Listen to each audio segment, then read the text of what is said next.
بسم الله الرحمن الرحیم. خوش آمده شاگرد عزیز به لکچر امروزی ما. درس را که ما امروز بر شما مد نظر گرفتیم Additional DHCP سرور. ما شما در درس های قبلی Primary DHCP سرور را خواندیم و امروز ما شما Additional DHCP سرور را انستال میکنیم، کانفیگریشن میکنیم و کانسپت Additional DHCP سرور را میفهمیم و بعدا به پرکتیکال DHCP سرور میریم. خب شاگرد عزیز، Additional DHCP بسیار مهم است در بعضی ارگانیزیشن هایی که مثلا فایل هایشان بسیار مهم است و یا نمیخواهد که نتورکشان به زودترین فرصت داون شود. به خاطر از یا از Additional DHCP سرور استفاده میکنه. Additional DHCP سرور هم میاییم ما شما کانسپتش هم میفهمیم. Additional DHCP server. Additional DHCP server is used for load balancing, fault tolerance, redundancy. So when our primary DHCP is down, our additional DHCP server will work automatically. It will not. اینجا اگه ما شما اضافه کنیم It will not let our network to be down. خب شاگرد عزیز، additional DHCP سرور به خاطر لود بالانسینگ استفاده می شود. لود بالانسینگ به این معنی شاگرد عزیز که 50% کار مرا پرایمری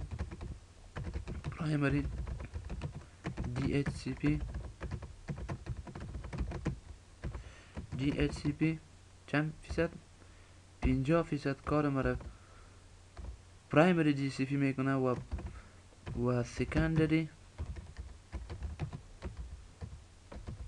DHCP 50% کار به عهده خود میگیره. اینجا چی میگه؟ لود بالانسینگ. اگر بالای پرایمری DHCP ما ترافیک دیتا زیاد میشود، کلاینت ها زیاد میشود، ریکوست زیاد میشود از پرایمری DHCP، پس این بتانه خود اقدر ترافیک پیش برده نمیتونه، یعنی بالای پرایمری DHCP ما لود میآید، یعنی مصرف میشود و به زودترین فرصت نمیتونه که برای 400-500 یوزر ای چی کنه، ریکوست بده، ریسپاند بده و یا هم جواب بده. پس این بالای پرایمری DHCP لود میآید و این سرعتش کم میشود و امرای مشکل رو برو میشیم. به خاطر از اینکه ما از این کار جلوگیری کرده باشیم که پرایمری DHCP ما امی لودش دیتایش امرای سکندری تقسیم شود، به خاطر از این ما شما additional DHCP سرور کانفیگر میکنیم. وقتی که ما شما سکندری DHCP یا additional DHCP سرور اردوش یک گپ است، وقتی که کانفیگر کردیم در این صورت 50% کار پرایمری به سکندری روان میکنه و 50% کار ای خودش پیش میبره و 50% هم ای کار پیش میبره. پس در نتورک لودینگ با وجود نمیه و برای کلاینت ها به بسیار سرعت ریکوست ببخشین سرویسیس تهیه میکنه. پس این چی از لود بالانسینگ است. و میایم دیگهش فالت تولرنس. اگر خب میایم در اگزامپل براتون میگم فالت تولرنس.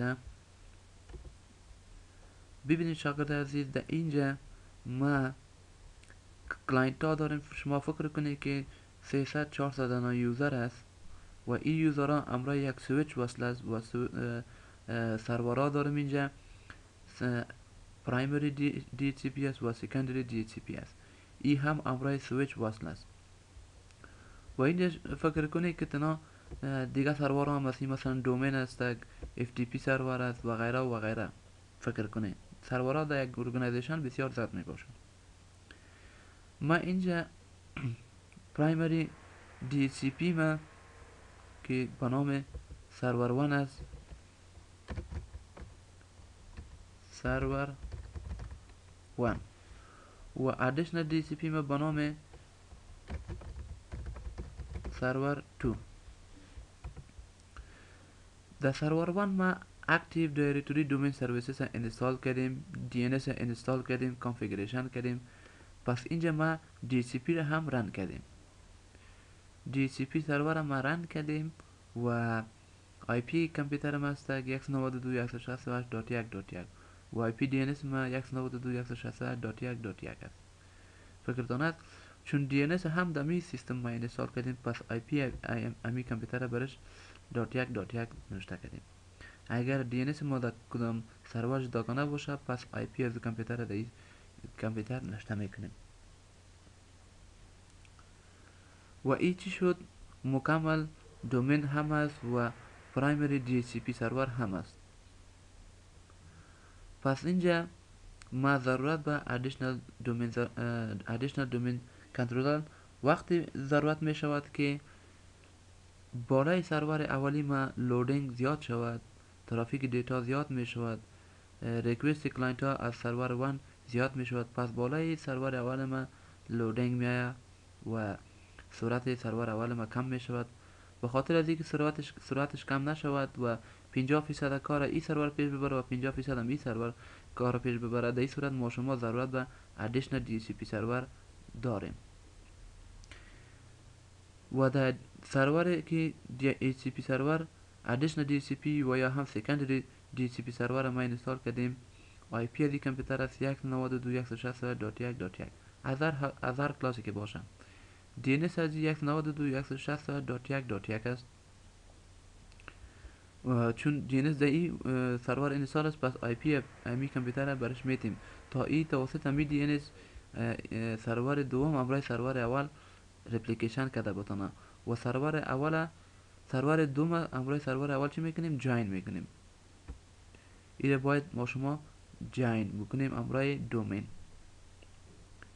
خب لود بالانسینگ هم فهمیده شد، سرور دوم امرای سرور اول جاین میکنیم و اینجا ما شما ادیشنال دی سی پی سرور کانفیگر میکنیم و یکی چه قسم میشه در پرکتیکلش انشالله شما خواهید دید.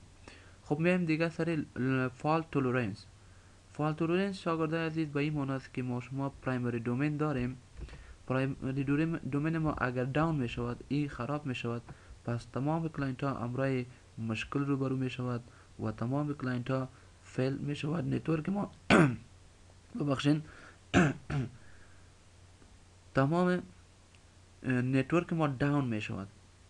وقتی که دی سی پی داون شود، پس مکمل نتورک ما داون می شود و کلاینت ها آی پی ادرس ها با خود نمی داشته باشد، آی پی دی ان اس نمی داشته باشد، دیفالت گیتوی نمی داشته باشد. پس به خاطر از اینکه ما شما از این کار جلوگیری کرده باشیم و نخواهیم که نتورک ما داون شود، به خاطر از این ما شما یک دانه ادیشنال دی سی پی سرور می سازیم. وقتی که سرور اولی ما داون می شود یا پرایمری دی سی پی ما داون می شود، سرور ادیشنال دی سی پی سرور ما به شکل اتوماتیک برای کامپیوترهای کلاینت آی پی ادرس، دیفالت گیتوی، سبنت ماسک، دی ان اس همش توزیع میکنه. و اگر پرایمری دی سی پی ما داون هم شود، پس کدام مشکل نیست ما، چون ما اینجا ادیشنال دی سی پی سرور داریم. این چی بود؟ فالت تولرنس. فالت تولرنس به این معنی شاگرد است که اگر نتورک اولی ما داون بشود، ببخشید دی سی پی سرور اولی ما داون میشود، دی سی پی سرور دوم به شکل اتوماتیک به کلاینت ها سرویسز آماده میکنه. و دیگه اینجا ما شما گفتیم شاگرد عزیز که ریدندنسی شاگرد عزیز ایتو میگیم، یک تعریف میکنیم که شما خوبتر بفهمید. more than two links is called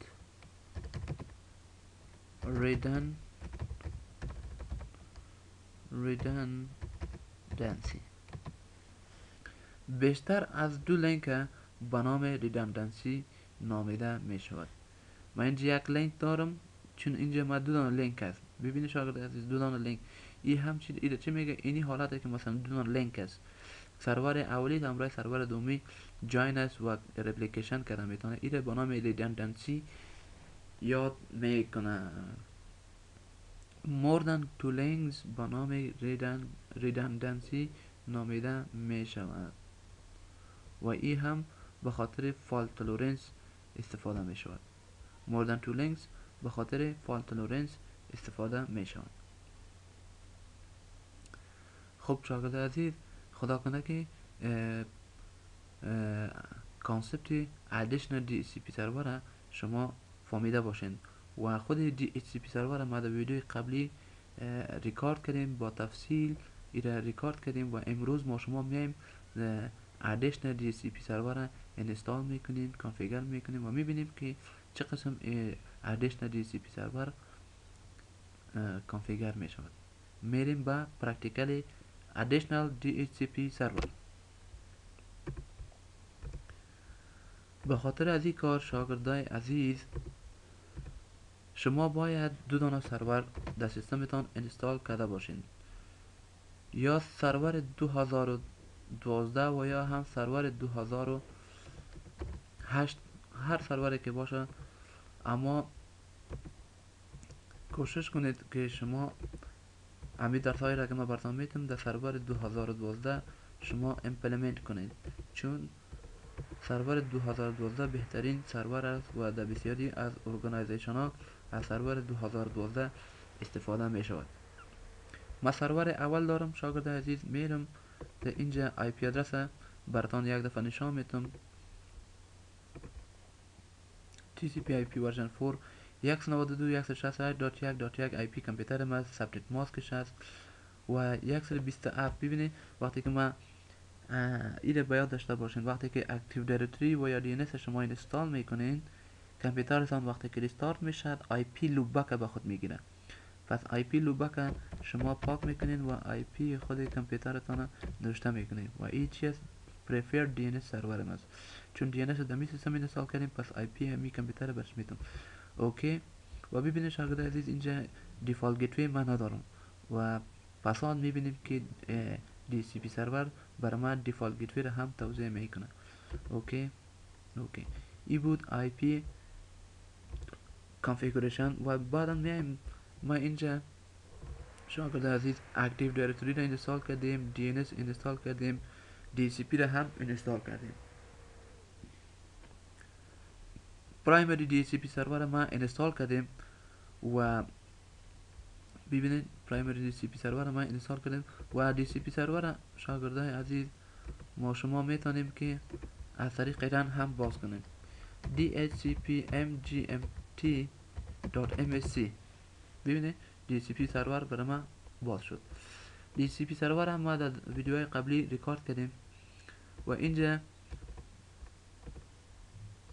ما مکمل ایره چی کردیم، کانفیگوریشن کردیم و اینجا یک دانه اسکوپ ساختیم، اسکوپ 1 با نام اسکوپ 1 و از 1 تا 100 آی پی ادرس هاست، از 1 تا 10 ایره ما اکسکلود کردیم فرام دیستریبیوشن.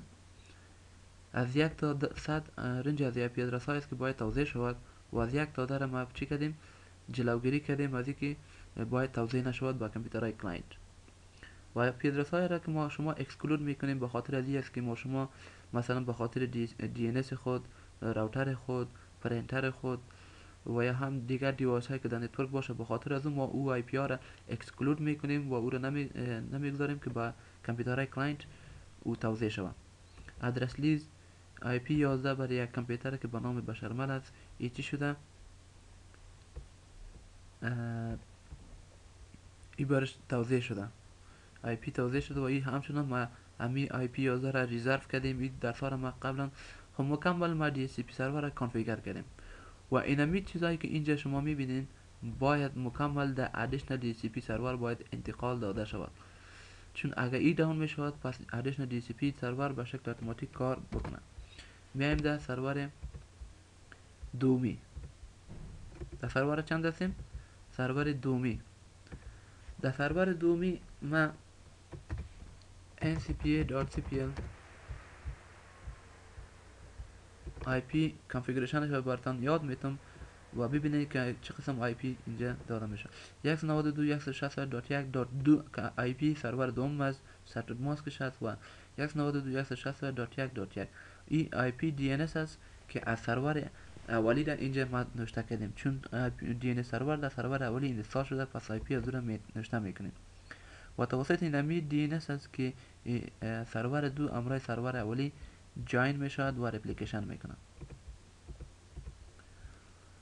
این هم بود آی پی سرور دوم ما و این شاگرد عزیز ما یک دفعه این ما جاین کردیم امرای سرور اولی ما جاین کردیم و یکی جاین چه قسمشه بار ما در ویدیوهای قبلی خود گفتیم، چون این آل فعلا امرای aptic.com که نام دومینم است این مکمل جاین است.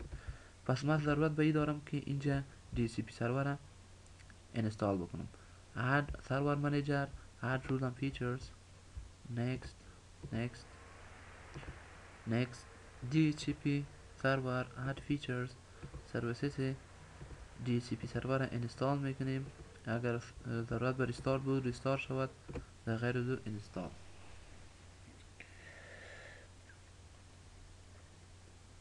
مرحله انستالیشن additional DHCP سرور جریان داره شاگرد عزیز و additional DHCP سرور بسیار مهم است. کوشش کنید که DHCP سرور پرکتیکال کار بکنید. یک گپ دیگر شاگرد عزیز من برتان میگم که او گپ ای است که شما اینی درس هایی را که ما برتان ریکارد کردیم کوشش کنین عملا خودتان کار کنین. اگر عملا کار نکنین با سیل کردن ویدیو هیچ فایده نداره. وقتی که خودتان عملا کار کردین پس به این معناست که شما خودتان او موضوع را مکمل در حافظیتان سپردین و او هیچ وقت از یادتان نمیره. خب مرحله اینستالیشن تکمیل شد. configuration required installation succeeded. پس اینجا کلیک میکنیم complete DHCP configuration و یا هم بالای اینی علامه که زرد که نوتیفیکیشن است کلیک میکنیم. پس هر دویش یک گپ است. من اینجا کلیک میکنم.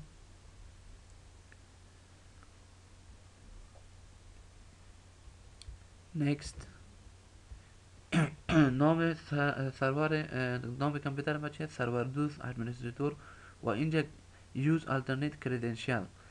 این باید ما شما یک دفعه اتورایز بسازیم. تا که اتورایز نسازیم DHCP سرور ما ادیشنال DHCP سرور بوده نمیتونه. باید این اتورایز کنیم امرای سرور 1.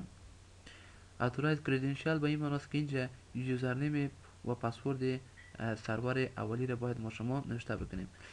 اسپسیفای کلیک میکنیم و اینجا میگه اتنتیکیشن شاگرده عزیز به این معنی است که یوزرنیم و پسورد کامپیوتر جانب یا کامپیوتر مقابل. خب میگم نام پرایمری DHCP سرور ما و یا هم دومین ما ادمنستریتور و پسوردش این چیز است. اگر پسورد یوزرنیم درست باشه پس مرحله تکمیل میشه. ببینید اینجا نوشته کرد aptic.administrator پس درست است. commit و چون فعلا آل ما در ورچوال ماشین است اینجا میگم when RM cannot process the request. اینجا یک مسیج میشه و این مسیج کدام مشکلی نیست. ایرا اوکی میکنیم.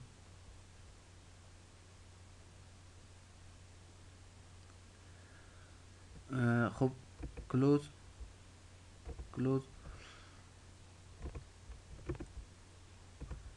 DHCP سرور انستال شد شاگرد عزیز. ببینید ما شما DHCP سرور انستال کردیم و ببینید به شکل اتوماتیک از سرور 1 در سرور 2 امو رنج IP ادرس هایی را که ما نوشته کرده بودم مکمل اینجا بر ما انتقال داده شد. ببینید شاگرد عزیز ادرس پول از 1 تا 100 رنج IP ادرس های است. از 1 تا 10 ای را چی کردیم اکسکلود کردیم و IP ادرس هایی که توضیح شده با کلاینت IP 11 هستن و ریزرو کردیم. یعنی این IP 11 را ریزرو کردیم. این کلش در کجا بود؟ در سرور 1 بود. اما فعلا ما شما در سرور 2 هستیم.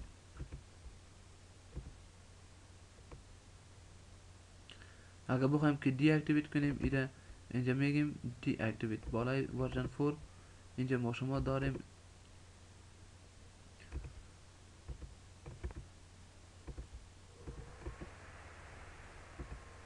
ببینید شاگرد عزیز و بالا از اینی علامه اگه میخواین که غیر فعال شو اما فعلا چی از کار میکنن.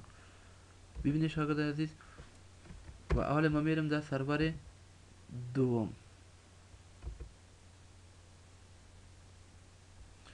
در سرور دوم که اومدیم یک دفعه اینجا ما ایده چی میکنم اثر ما براتون کار میکنم میگم باش تو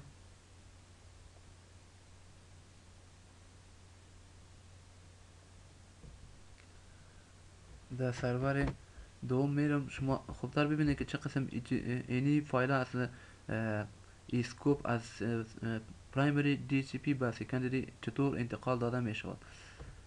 خب یک بار ما اینه اسکوپ چی میکنم دیلیت میکنم. yes or you want to delete yes okay.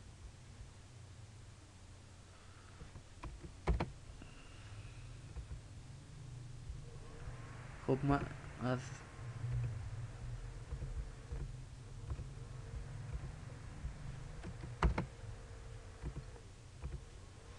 در سرور اول میایم اسکوپ دیلیت میکنم delete yes yes delete the scope from the relationship.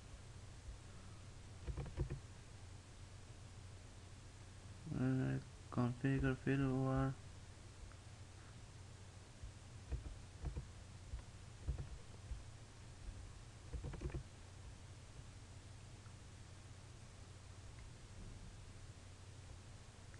configure replicate failover scope.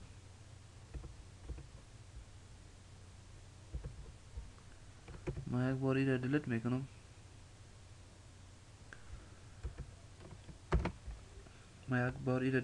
شاگرد عزیز خب ببینید شاگرد عزیز ما او ریلیشنشیپ از بین بردم تا شما خوبتر بفهمین که چطور ادیشنل دی سی پی سرور ریلیشنشیپ پیدا میکنم برای پرایمری دی سی پی. در سرور دوم هستیم شاگرد عزیز ما شما خب ببینید ما دی سی پی سرور اینجا اینستال کردم. شما دیدین خودتان که دی سی پی سرور اینستال شد. یعنی دی سی پی سرور و در دی سی پی سرور شما میبینید کدام چیزی را شاگرد عزیز آیا اینجا این چیز ما شما نمیبینیم. اورنج آی پی ادرس هایی که در اونجا است در اینجا برای ما شما نشان نمیده و حال ما میریم اینه ادیشنل دی سی پی سرور کانفیگر میکنیم تا فایل از اون اینجا هم انتقال داده شود. اگر او داون میشود باز این به شکل اتوماتیک کار بکنه. این حال میریم فایل های از پرایمری دی سی پی سرور به سکندری دی سی پی سرور چه قسم اضافه میکنیم. در سرور اول که آمدین سرور اول دی سی پی سرور اوپن میکنین و بالای اسکوپی که ساختین رایت کلیک میکنین میگی بالای آی پی ورژن 4 رایت کلیک میکنین میگی configure failover next میگه نام پارتنرتان نشته کنید یعنی نام همون کامپیوتر را که شما میخواین او را ادیشنل بسازین نام از کامپیوترتان نوشته بکنید یا راست نامشان نوشته میکنید که سرور 2 و یا هم خودتان شاگرد عزیز اد سرور میکنید و اینجا سرور 2 را انتخاب میکنید. براوز ادوانس فایند ناو و اینجا لیست از سرورها را برای ما شما میارم. نام از کامپیوتر ما که است سرور 2 است. سرور 2 اوکی اوکی اوکی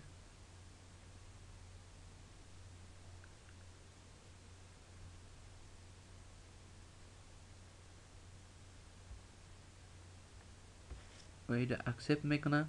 ببینید سرور 2 به شکل اتومات آمد. next اینجا ببینید شاگرد عزیز load balance percentage لوکل سرور که پرایمری دی سی پی ماست 50% کار به عهده خود گرفته. پارتنر سرور یعنی مطلبش از پارتنر ای است که ادیشنل دی سی پی سرور 50% کار او به عهده خود میگیره و این لود بالانس به خاطر چی است؟ لود بالانسینگ. پس next میکنم. و باز هم چی فینیش. سکسس. و حال ما شما این اسکوپی را که اینجا ساختیم شاگرد عزیز، این اسکوپ ها باید با شکل اتوماتیک در سرور دوم آمده باشه. بیریم در سرور دوم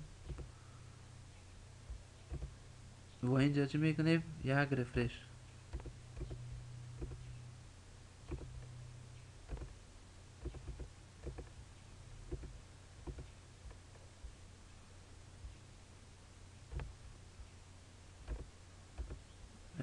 میکنیم و فایل ها اینجا باید انتقال داده شود.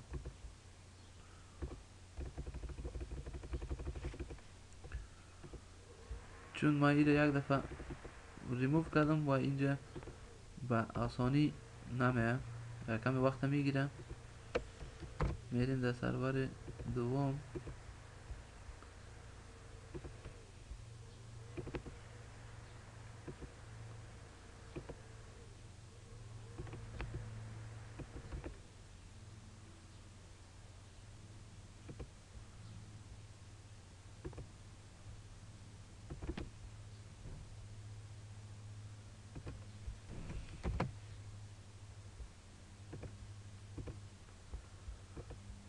ببینید شاگرد عزیز، در سرور چند آمدیم؟ در سرور دو میایم،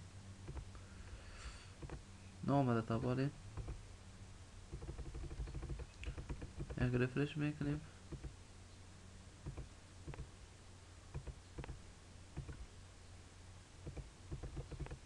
باید است که بیایم.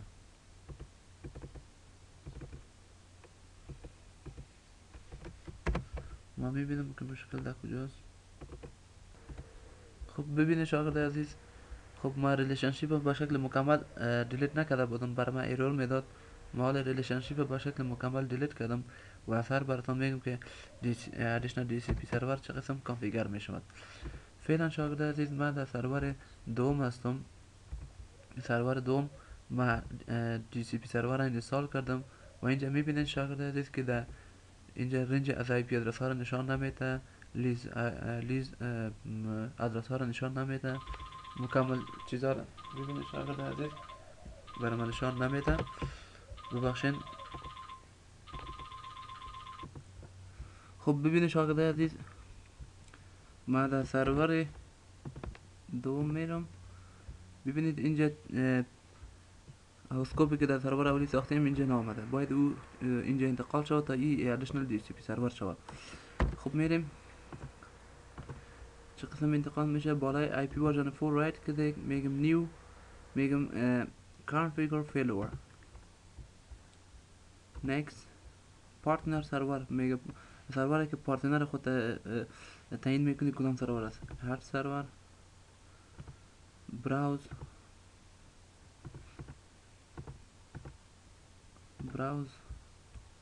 ادوانس فایند ناو.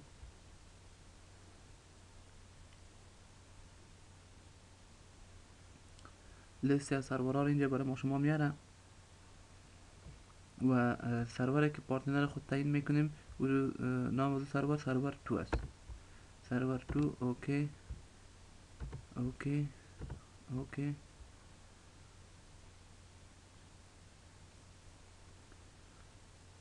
سرور 2 را ادیشنال دی سی پی سرور تعیین میکنیم، پس او را نامش هم اینجا میگیریم و با شکل اتوماتیک آمد.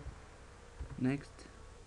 اینجا ببینید شاگرد relationship name server1.uptake.com server 2، یعنی server 1 همراه server 2 هیچ ریلیشنشیپ دارن و چند دانه کلاینت آی پی ادرس گرفته. فعلا یک دانه کلاینت آی پی ادرس گرفته و اینو میتونیم که به ساعتوار هم چی کنیم تعیین کنیم. ماکسیمم کلاینت لید تایم، ببخشید اینجا توسط ساعتوار و منیت هم ما اینو تعیین کرده میتونیم.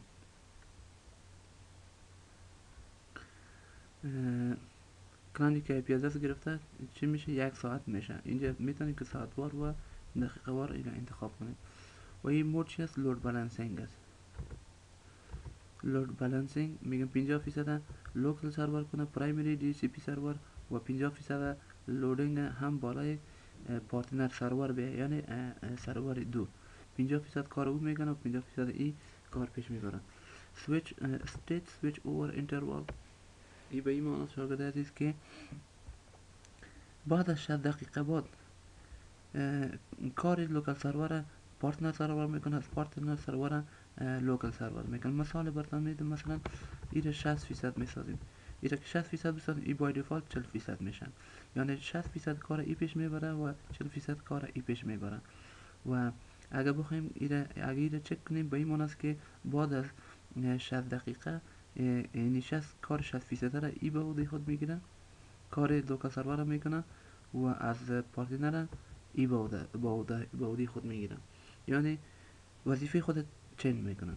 اگر انچه کنیم پس این کار نمیشه.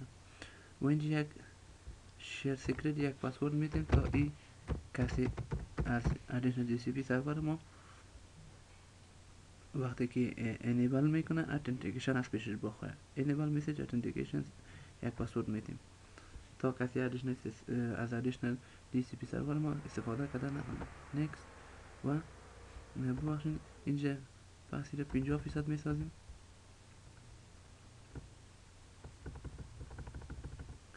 50%. next finish successful. و حالا میریم در سرور دوم. در سرور دوم میبینیم که نامده تا بالا، فقط یک چی میکنیم، یک رفرش میکنیم، باید بیایم رفرش این ببینید شاگرد عزیزی که ادرس پول اینجا هم آمده از 1 تا 100 رنجش هست، از 1 تا 10 ایره اکسکلود کردیم.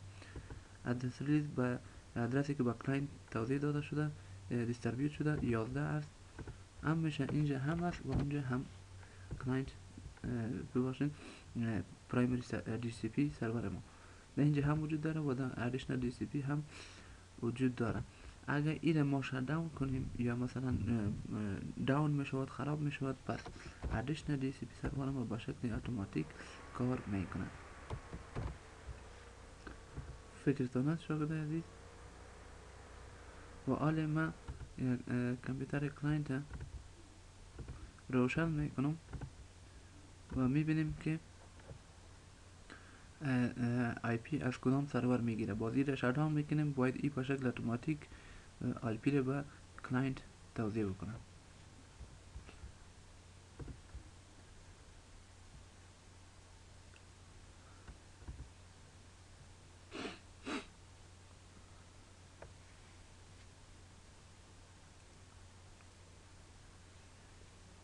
خب منتظر میباشیم و فعلا شاگرد عزیز اینجا ببینید آی پی که با کلاینت داده شده آی پی چند است؟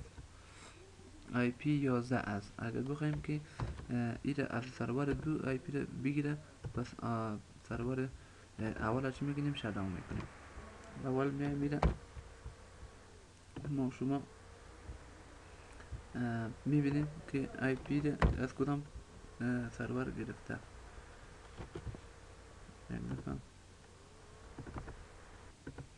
ببینید شاگرد عزیز که این سرور از آی پی را از کدام سرور گرفته. اینجا میریم این کلاینت ما جوین کردیم، هم رایت دومین و در اونجا دی سی پی را کانفیگر کرد و به شکل اتوماتیک آی پی ادرس توضیح کردن.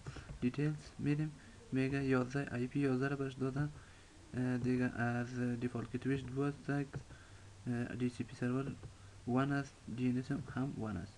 این حالی میریم میبینیم که سرور دی سی پی اول چی میکنیم؟ لاگ آف میکنیم و یا هم شتداون میکنیم و ادیشنال دی سی پی سرور باید به شکل اتوماتیک برای کلاینت آی پی ادرس توضیح کنه. ایره ما چی میکنم؟ آف میکنم، میبینیم پاور آف، یعنی آف شد. ببینیم و سرور ادیشنال دی سی پی سرور ما آن است و اینجا میریم میبینیم که آی پی ادرس برش آی پی ادرس انوتا هم است یا خیر.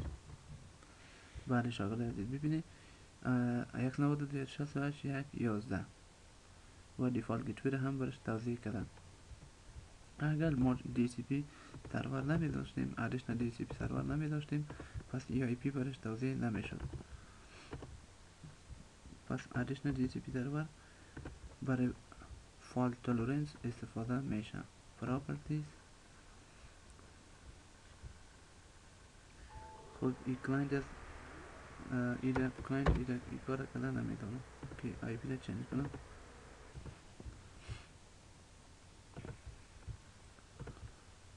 دیتیلز ببینید آی پی یوزر برش توضیح کرده دیفالت گیتوی دو است، دی سی پی سرور دی ان اس سرور همشه سابدیت ماسک همشه چی کرده برش توضیح کرده. پس این کار ادیشنل دی ای سی پی سرور است. اگر ما ادیشنل دی سی پی سرور هم آف کنم تا خوبتر شما بفهمید، پس اینجا کدام دی سی پی سرور وجود نداره که برای کلاینت ما آی پی ادرس توضیح بکنه. پس اینجا ما یک دفعه میرم سعی میکنم که cmd ip config آی پی یازن رو داره میگم آی پی config slash release چون اردوش آف کردیم پس هیچ آی پی ادرس نمیتم. این برای تست است، برای تستینگ شما خوب است تا شما بفهمید که اگر آی پی config کماند دیگه است renew یعنی نو کو آی پی ادرس رینیو میکنه و میبینیم که کامپیوتر ما کدام آی پی رو به خود میگیره.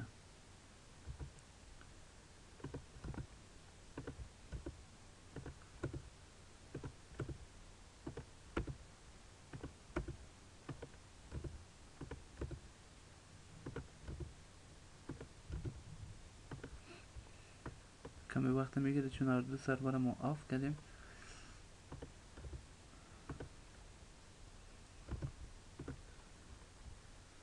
اینترنت دیتیلز ببینید شاگرد عزیز GCP enable است و IP API رو با خود گرفته. اتوماتیک auto configuration IP version 469 254 60 و اینی هم سابجکت ماسکش است از کلاس B و ببینید که GCP کدام IP رو توضیح نمیکنه. اگر بخوایم که additional GCP سرور IP بده برای کامپیوتر ما، پس این رو دوباره ما چی میکنیم آن میکنیم. فهمیده شاگرد عزیز؟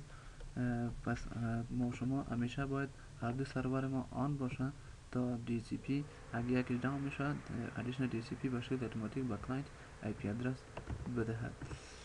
این هم بود additional DHCP سرور شاگرد عزیز. خدا کنه که یک چیز را شما یاد گرفته باشین از این ویدیو. تا ویدیو بعد شما را به خداوند پاک میسپارم. هر جایی که هستین خوش و سر حال باشین. خدا حافظ.